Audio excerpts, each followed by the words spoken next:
उन्होंने मुसलमानों को टेकन फॉर ग्रांटेड कर रखा है। असल मसला वो है। अच्छा। वो समझते हैं मुसलमान तो वो जो एमवाई में एम है तो जाएगा कहाँ, वो तो हमको देगा ही, और उसमें A to Z में और लोगों को भी जोड़ लो। तो ये फार्मूला शायद पिछले दिनों भी नहीं चला है, ये तो पिछले इलेक्शन में भी उन्होंने ये फार्मूला अपनाया था, नहीं चला, आइंदा भी नहीं चलेगा। उनको नुकसान होगा, इसलिए कि मुसलमानों को अब मुसलमान किसी का बंधुआ मजदूर नहीं है। सारी दूसरे जो स्टैंडर्ड्स हैं, जो उसके हिसाब से भी, चाहे सेहत का मामला हो, चाहे आपकी सफाई का मामला हो, चाहे आपकी तालीम का मामला हो, हर शोबे में बिहार पीछे है। तो इसके लिए तो यही दोनों जिम्मेदार हैं ना।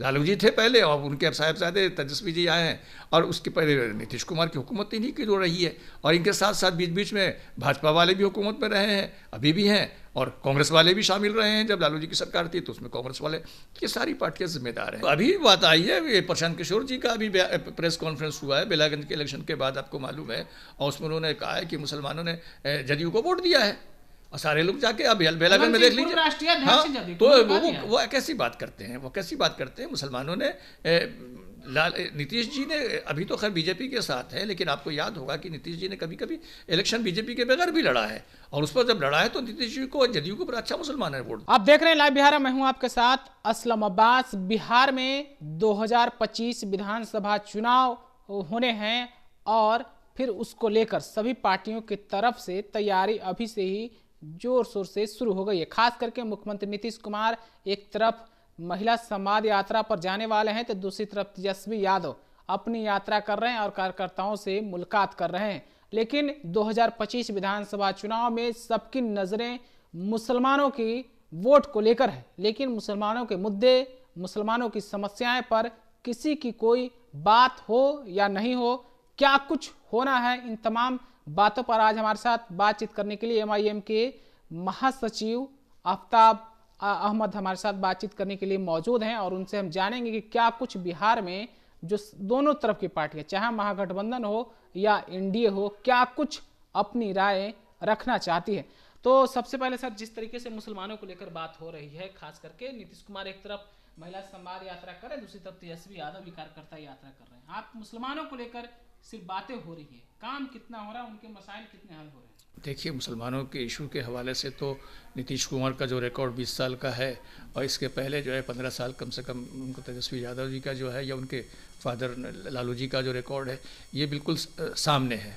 और मैं उसको सिर्फ मुसलमानों से ही नहीं जोड़ता हूँ, मैं उसको बिहार के लोगों से भी जोड़ता हूँ, कि बिहार, चूँकि बिहार में मुसलमान बहरहाल है, 18% उनकी आबादी है, सबसे बड़ी आबादी बिहार की, अगर किसी बिरादरी की है, किसी कौम की है, तो मुसलमान है। तो वो जो बिहार के जो इशू रहे हैं पिछले करीब 30, 35, 40 साल के, और जिसकी वजह से बिहार जो पसमानदा रियासत में जीत गिनती हो गई है, आज लाखों की तादाद में हमारे नौजवान बच्चे जो हैं वो पलायन कर रहे हैं और दूसरे राज्यों में जा रहे हैं, भेड़ बकरियों की तरह वो ट्रेन में आते हैं और जाते हैं, और जितनी बुरी हालत उनकी वजह से है। और उसके अलावा सारी दूसरे जो स्टैंडर्ड्स हैं, जो उसके हिसाब से भी, चाहे सेहत का मामला हो, चाहे आपकी सफाई का मामला हो, चाहे आपकी तालीम का मामला हो, हर शोबे में बिहार पीछे है। तो इसके लिए तो यही दोनों जिम्मेदार हैं ना।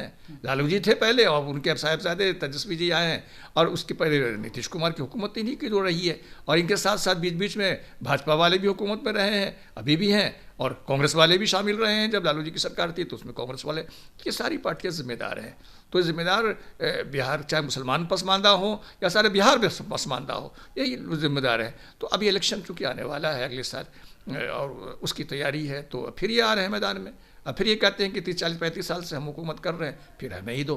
तो ये तो मसला है बिहार का, कि बिहार के लोग इसमें कोई अल्टरनेटिव सोचते हैं, कोई नई सोचते हैं, या वही पुरानी डगर पर ही चलना चाहते हैं। अब ये बिहार वालों के लिए फैसला करना है। मुख्यमंत्री ने कैबिनेट से 1 करोड़ रुपया पास कराया है, और लोगों के बीच में जाएंगे, संवाद करेंगे, खास करके महिलाओं पर उनकी नज़र है।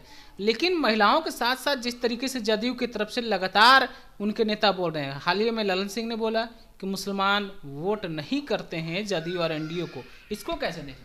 भाई, तो अभी बात आई है, ये प्रशांत किशोर जी का अभी प्रेस कॉन्फ्रेंस हुआ है बेलागंज के इलेक्शन के बाद, आपको मालूम है, और उसमें उन्होंने कहा है कि मुसलमानों ने जदयू को वोट दिया है, और सारे लोग जाके अब बेलागंज में देख लीजिए। हाँ, तो वो कैसी बात करते हैं, वो कैसी बात करते हैं। मुसलमानों ने नीतीश जी ने, अभी तो खैर बीजेपी के साथ है, लेकिन आपको याद होगा कि नीतीश जी ने कभी कभी इलेक्शन बीजेपी के बगैर भी लड़ा है, और उस पर जब लड़ा है तो नीतीश जी को जदयू को बड़ा अच्छा मुसलमान ने वोट दिया। हाँ, ये बात सही है कि जदयू को जब बीजेपी के साथ जब जाते हैं वो, तो मुसलमानों का वोट घट जाता है, मुसलमान उनको कम वोट देते हैं, और इसलिए नहीं देते हैं कि वो भाजपा को जो सो आगे बढ़ा रहे हैं या भाजपा को मजबूत कर रहे हैं। तो इस वजह से मुसलमानों की नाराज़गी उनसे रही है। मैं नीतीश कुमार जी के सेकुलर कैरेक्टर पर नहीं कभी सवाल उठाता हूँ कि वो एक सेकुलर इंसान है और समाजवादी तहरीक से जुड़े हुए आदमी हैं, लेकिन भाजपा को चूंकि इन्होंने इतना मजबूत किया है बिहार के अंदर, इसकी वजह से मुसलमानों की नाराज़गी है और आइंदा भी रहेगी इंशाल्लाह। जब भी इलेक्शन होगा तो जदयू को वो सपोर्ट मुसलमानों का नहीं मिल सकेगा जो वो समझते हैं कि हमने काम किया और हमें वोट नहीं मिला, बार बार ललन जी हों या और दूसरे लोग इस सवाल को उठाते रहते हैं। ये सवाल बिल्कुल मुनासिब ही नहीं है। इसलिए मुनासिब नहीं है कि मुसलमानों की जो कातिल पार्टी है और उसको सबसे ज़्यादा नुकसान पहुंचाया बीजेपी ने, आप उसको दूध पिला पिला के मजबूत किया अपने बिहार के अंदर, तो आप मजबूत कीजिएगा और ये एक्सपेक्ट भी कीजिएगा कि मुसलमान उनको वोट दें। ऐसा नहीं हो सकता। आप लोग पे आरोप लगते हैं कि आप लोग भी बीजेपी को फायदा पहुंचाते हैं। कैसे कर सकते हैं बताइए ना। हम अपना इलेक्शन लड़ते हैं, हर पार्टी अपना इलेक्शन लड़ती है, हर का अपना स्ट्रेंथ है, हर की अपनी वीकनेसेस है, तो वो अपनी ताकत के। अब ये जदयू जाके इलेक्शन लड़ती है अगर दिल्ली के अंदर, फ़र्ज़ कर लीजिए, या कांग्रेस का इलेक्शन लड़ती है बंगाल में तृणमूल, जबकि तृणमूल वहाँ ज़्यादा ताकतवर है, तो वो कौन वोट किसका काटती है? कांग्रेस वाले अगर बंगाल में इलेक्शन लड़ते हैं तो मानी बात है वो तृणमूल के वोट नुकसान पहुँचाते हैं। तो हर पार्टी एक दूसरे को कहीं ना कहीं छोटा मोटा नुकसान तो पहुँचाती है, लेकिन हर पार्टी इलेक्शन लड़ना भी चाहती है। हम कोई NGO की तंजीम तो नहीं है कि हम जो बैठे रहें घर में और इलेक्शन नहीं लड़ें। इलेक्शन तो हम लड़ेंगे। अभी पिछले दिनों देखिए हमारा इलेक्शन जो हुआ तो 4 जो ज़िमनी इंतखाब हुए उसमें 2 सीटों पर हमने इलेक्शन लिया। बेलागंज में भी इलेक्शन भी लड़ा, इमामगंज में भी इलेक्शन लड़ा। तो आइंदा भी जब असेंबली के इलेक्शन होंगे बिहार में 25 में, जब भी हों, तो इलेक्शन हमारी पार्टी लड़ेगी। एक सवाल है, तेजस्वी यादव अभी यात्रा पर हैं, अब कार्यकर्ता यात्रा पर हैं, लगातार वो कार्यकर्ताओं से मिल रहे हैं और कह रहे हैं कि हमारे साथ मुसलमानों के साथ साथ A to Z के लोग हैं, 25 में तो सबका सुपड़ा साफ कर देंगे। आप लोग का 25 में क्या हाल होगा? अब A to Z से आज की नई बातें हो रही। लालू जी ने तो बराबर MY की बात की है और MY की बुनियाद पर ही वो 15 साल हुकूमत करते रहे हैं। तो अब ये नया फार्मूला इन्होंने निकाला है A to Z, तो ये सब सारे जानते हैं कि क्या लगता है मुसलमान छूट रहे हैं? उन्होंने मुसलमानों को टेकन फॉर ग्रांटेड कर रखा है। असल मसला वो है। अच्छा। वो समझते हैं मुसलमान तो वो जो MY में M है तो जाएगा कहाँ, वो तो हमको देगा ही, और उसमें A to Z में और लोगों को भी जोड़ लो।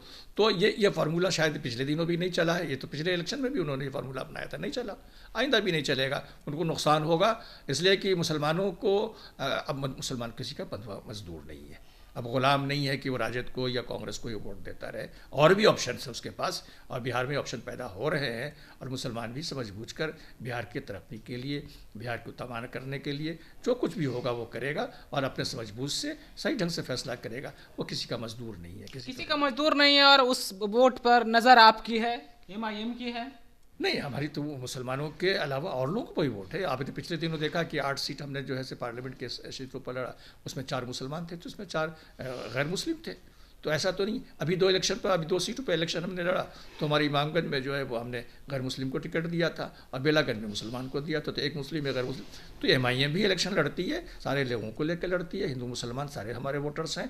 हमारे ये नहीं, कभी ना हमने कहा कि MIM जो है मुसलमानों की पार्टी है, हमने कभी इस दावा नहीं किया। हम मुसलमानों के कॉज की जो है, उनकी जो है जो चीज़ें हैं जो उनके साथ जुल्म ज़्यादती हो रही है, उसको हम ज़रूर उठाते हैं और उठाना चाहिए भी हमें। तेजस्वी की यात्रा से आपको नुकसान है? आप लोगों को डर है कि आप लोग का वोट बैंक में नहीं, किसी को कोई मसला नहीं है। वो इलेक्शन का ईयर है तो जाएं, घूमें टहलें, जहाँ भी जाना चाहता है वो निकले। दूसरी पार्टियाँ भी जाएंगी, हमारी जो पार्टी भी जो है हर जगह काम कर रही है। संगठन का काम इस वक्त चल रहा है, मेंबरशिप का काम चल रहा है। अब आज ही देखिए, आज जो है वो इलेक्शन हो रहा है आपके तिरुत के अंदर MLC का इलेक्शन हो रहा है। तिरुत डिवीज़न में हमारे कैंडिडेट भी रमानी साहब वहाँ इलेक्शन लड़ रहे हैं, तो इंशाल्लाह उनको भी एक अच्छा सा सपोर्ट मिल रहा है, उनको भी अच्छा वोट मिलेगा, उम्मीद ये है। आज इलेक्शन हो रहा है तो हमारी पार्टी तो हर जगह है और तेजस्वी जी जा रहे हैं, ठीक है, उससे हमें क्या परेशानी है।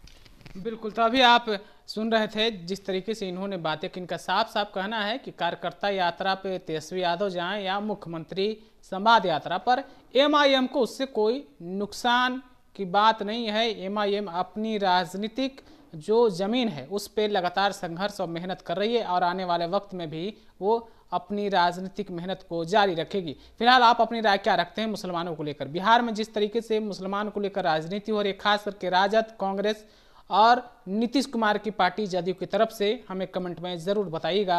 आपका बहुत बहुत शुक्रिया।